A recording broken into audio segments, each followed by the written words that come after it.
Comment osez-vous? Debout! Debout! Levez-vous, espèce d'ordure! Debout! Venez vous battre! Levez-vous si vous n'êtes pas un lâche! Je ne vois pas comment il pourrait. TJ, tu m'entends?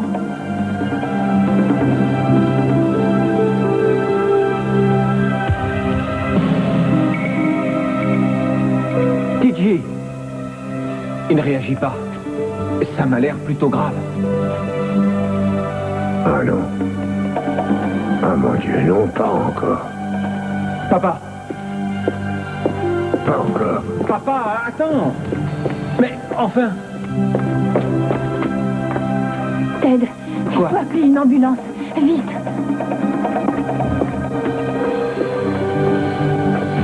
Ouvrez! Richard! Oh, mais qu'est-ce qu'il fait?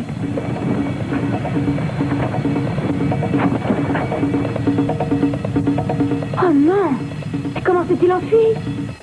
Assieds-toi, maman.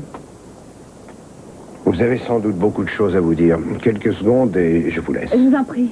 Rose, ça concerne notre famille et nous formons toujours une famille, quoi qu'il puisse se passer entre ton père et moi.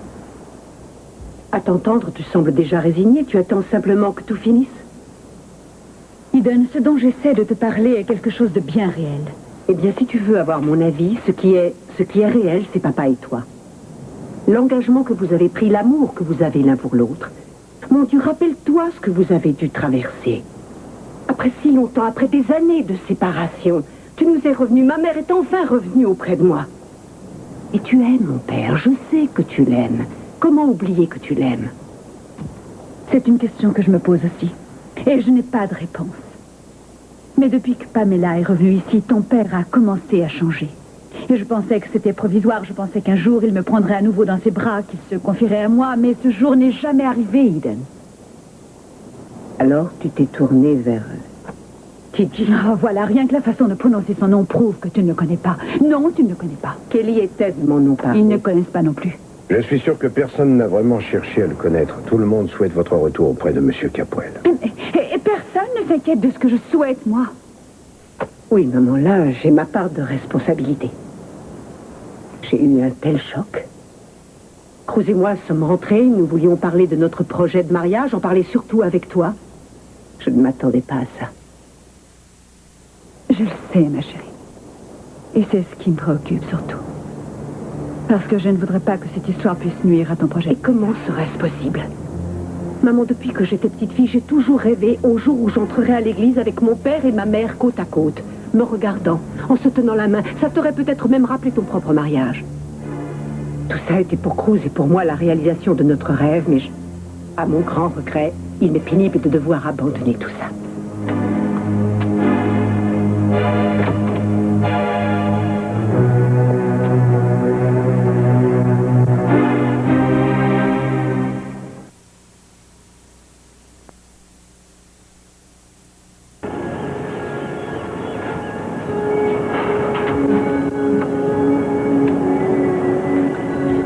Elle veut que je m'en aille, c'est ça? Non, non, pas du tout.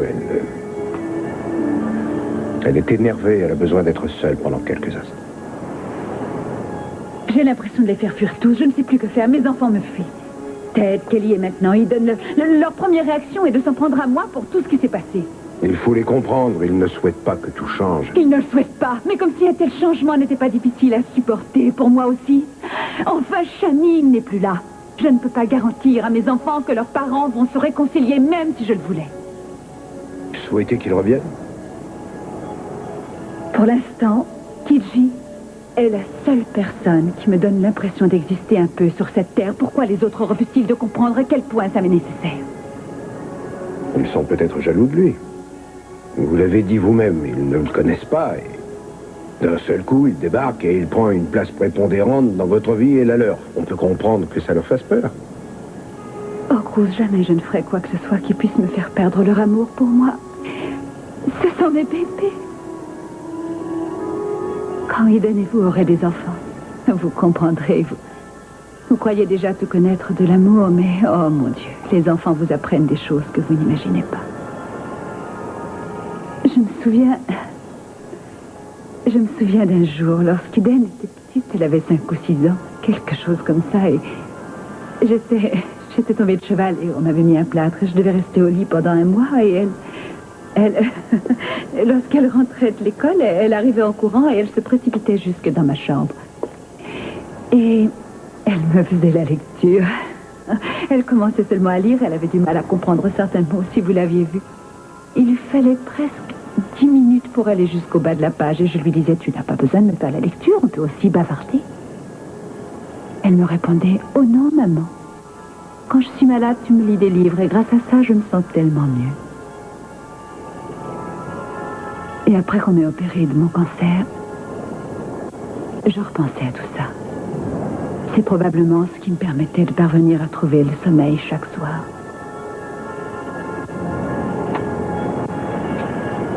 Je suis sûr qu'il n'arrivera à surmonter sa déception. Vos autres enfants aussi. C'est une période de flottement, c'est tout. Oui. Oui, j'espère. C'est si dur à supporter parce que j'ai tellement besoin d'eux en ce moment, plus que je n'en ai eu besoin de toute ma vie.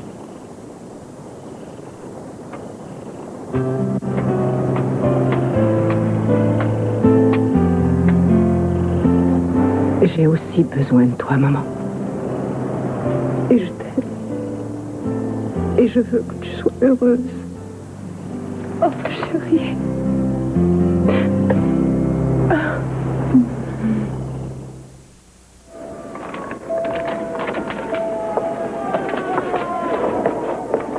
Ça y est, ils en ont fini avec les radios. Ils vont l'installer dans une chambre. Il n'a pas de fracture du crâne? Non, mais ils pensent qu'il a pu se luxer 1 ou 2 vertèbres. Ils m'ont dit qu'on avait raison de ne pas l'avoir déplacé. Il ne risque pas de mourir, donc? Non. Parfait, alors je peux m'en aller. Tu rentres chez toi? Je ne sais pas. Pourquoi? Eh bien, je voulais savoir si tu allais en parler à ta mère. Quoi? À ta mère. Il faut lui dire ce qui est arrivé à TJ. Et donc, si tu ne rentres pas chez toi, tu devrais lui passer un petit coup de fil. Elle le découvrira toujours assez vite. Je suis sûr que TJ sera ravi de lui faire un récit dramatique de ce qui s'est passé en mettant tout sur le compte de mon père. Oh, je t'en prie. Je doute que TJ soit en état de lui raconter ce qui s'est passé avant pas mal de temps. Et en plus, il vaudrait mieux qu'elle ne l'apprenne pas incidemment, sans que personne lui en ait parlé, non? Je ne vais pas jouer les entremetteurs. Je veux dire que ce n'est pas à moi de faciliter leur rapport et ce n'est pas à toi de le faire non plus. C'est pourtant la chose la plus raisonnable à faire. Non, attends une seconde. Ma famille ne te concerne en rien du tout, Margot.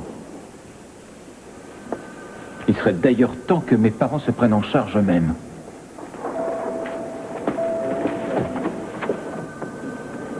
Même s'il a été blessé gravement, ce n'est pas la même chose que l'autre fois. Tu te trouvais dans un lieu public, donc il y a des témoins. C'est incroyable! Si seulement j'avais de quoi les enregistrer! Pourquoi? De quoi est-ce qu'il parle? Elle a dit que quand Al Clark a disparu, il n'y avait pas de témoin. Enfin, c'était sous-entendu. Je n'arrive pas à croire qu'ils admettent être impliqués dans la mort d'Al Ils Clark. ne l'ont pas vraiment admis, mais ça peut peut-être nous suffire. Tu peux plaider la légitime défense. Il y a des gens qui peuvent le confirmer. À moins que tu ne l'aies frappé le premier. Oh, Shani. Il est trop tard. Quoi? Tu crois qu'il te cherche? Chérie, si TJ est mort, aucun doute. Comment peut-on sortir Il d'ici? faut d'abord aller prendre des nouvelles. On ne sait pas ce qui s'est passé. Et vous cherchez à avoir des nouvelles? Oui, alors filons. Allez, on va les suivre. Venez. Monsieur Timmons, Désolé, Parker, on est pressé. Vous voudrez bien nous je excuser. crois que nous avons une piste pour retrouver la femme de chambre du San Marcos, monsieur. Où est-elle? On n'a pas le temps, il faut partir tout de suite. Écoutez, quand vous aurez quelque chose de concret... Je crois bien qu'elle est à Chicago, oui. Sa fille m'a dit quelque chose à propos de... quand vous aurez quelque chose de concret, appelez-moi et on en discutera. Bon, pardon. Allez, hop. Mais... C'est vrai, je souhaite que tu sois heureuse. Oh, c'est tellement important pour moi. Est-ce que TJ te rend heureuse? Je ne suis plus sûre de quoi que ce soit maintenant. C'est cela que je voudrais que tu comprennes. Je n'ai plus aucune idée de ce que va devenir ma vie, alors je me contente de prendre les choses comme elles viennent. Mais vous avez sûrement raison. TJ m'apporte beaucoup d'affection et j'en manquais depuis bien longtemps. Il me rend confiance en moi-même, il me donne l'impression d'être utile. Et en plus, il ne me cache rien. Je veux te dire une chose pour la défense de mon père. Je ne crois pas qu'il ait cherché à te tenir éloigné de lui volontairement. C'est l'explosion de la plateforme qui a tout déclenché. TJ, il n'a pas cherché à me juger, il m'est au contraire venu en aide. Alors que ton père n'a cessé de vouloir me punir encore et encore. Tu veux dire par là que tu n'éprouves plus d'amour pour lui? Je veux dire que ce que nous vivions me manque. D'autant que j'ignore si tout redeviendra comme avant.